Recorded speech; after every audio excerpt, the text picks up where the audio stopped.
It's the White House, obviously.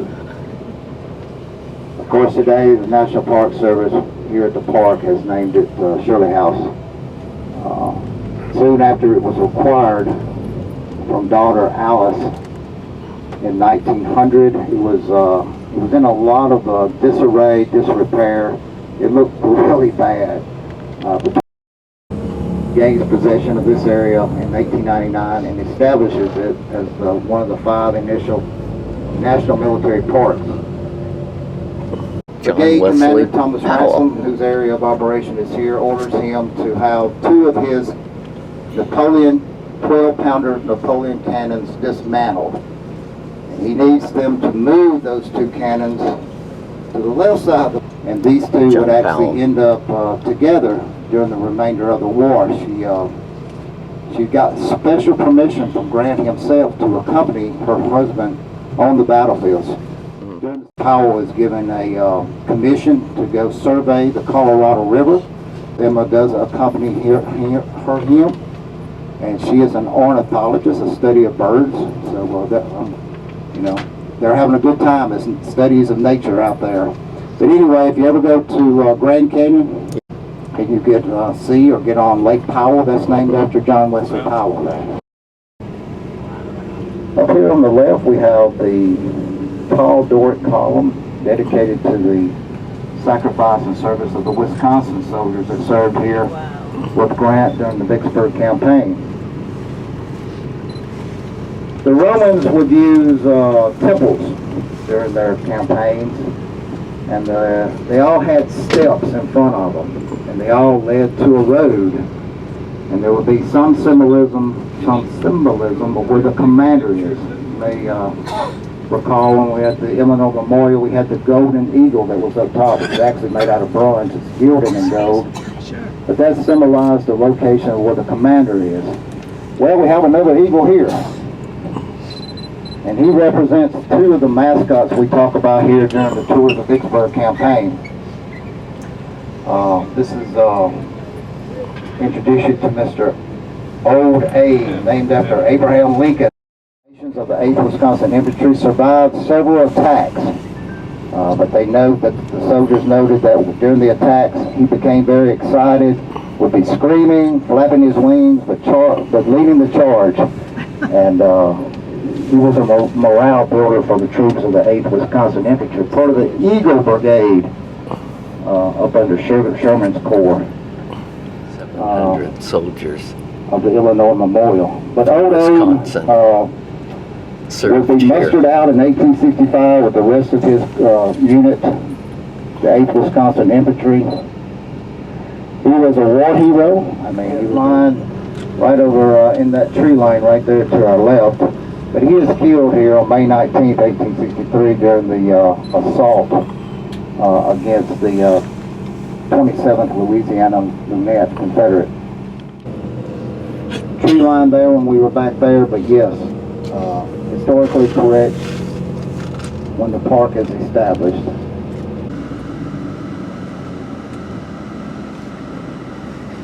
We'll be coming up here to Grants Avenue, Indiana. It was in 2021, Tim, correct me, but a tornado come through here and actually blew over the Rhode Island monument, but that's been since repaired. So unfortunately, that morning on the 22nd, you had a 150-man volunteer party called the Forlorn Hope. And they are trucking down this road right here. They're carrying bundles of wood, planks, and ladders. Their objective is to get into the ditch that's in front of the Stockade Redan. That Stockade Redan is now about 100 yards off to the right front of the bus. They are taking heavy fire to the defenders of the Stockade Redan. So Union infantry regiments that come this way. As you turn the curve here, the Confederate armies are opening up on you with musket and cannon fire from the 36th Mississippi and other Missouri troops. Of the Stockade Redan. Remember, the Redan is an upside down V, or the apex of which is right on the other side up here. The guys with the bundles of wood, their job was to throw that into the ditch. Then the guys behind them with the planks would put the planks over the top of them.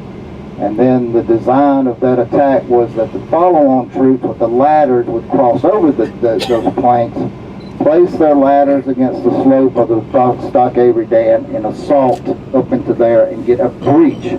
Because if Grant can get past one of these bastions like the stockade redan, he can take it and continue his assault straight back into the city of Vicksburg. And then the 27th Louisiana Lunette is right off to the right front of the bus. We'll be passing that just momentarily. But to dedicate his whole division, remember it's May 19th, 1863. He had just arrived the night before, around the evening of the 18th. It's off to the right side of the bus. We're actually the right front. Out this way. He suffers a lot of casualties. One of the units that's serving with him is the 13th U.S. Infantry, led by Captain Edward Washington. Split rail fence. Leading the charge is Captain Washington as he's trying to get over the fence, is shot and wounded. So he's wounded in action and taken prisoner by the Confederate Army. And so if you ever go to Fort Jackson, South Carolina, well, we call it something else today. Up here in the park, blue represents the Union forces, red, the opposing forces of the Confederates. Historical background to them.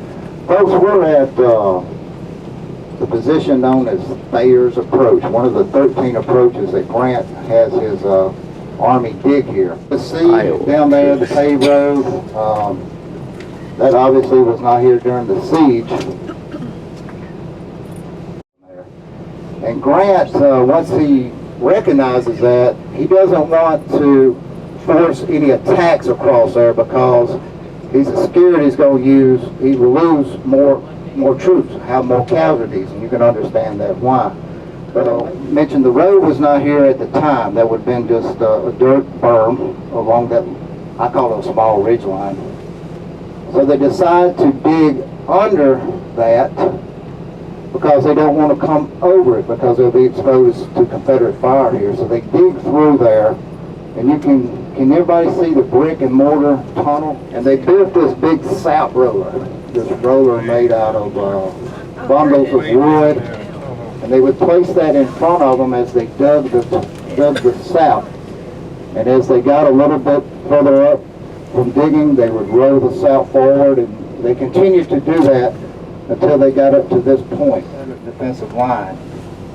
And this is one of the positions where they do dig down and are ready to blow this, the Union Army is. But they don't have to, because guess what happened on July 4th? Surrender. The Confederates surrendered, so that did not happen. April 30th. He needed the Navy to attack on April 29th, 1863, the Confederate fort overlooking the port there at Grand Gulf. From the north along Haynes Bluff and from Grand Gulf to in the south. Navy provided Grant the did ammunition. establish a sustainment line quickly in the siege. So much so that on June 7th, his sustainment logistic base there on Middleton's Bend, right off the river up north of here in Louisiana, which was being guarded by United States colored troops, is attacked on June 7th, 1863 by Confederate Army led by Richard Taylor, whose dad was Zachary Taylor, president.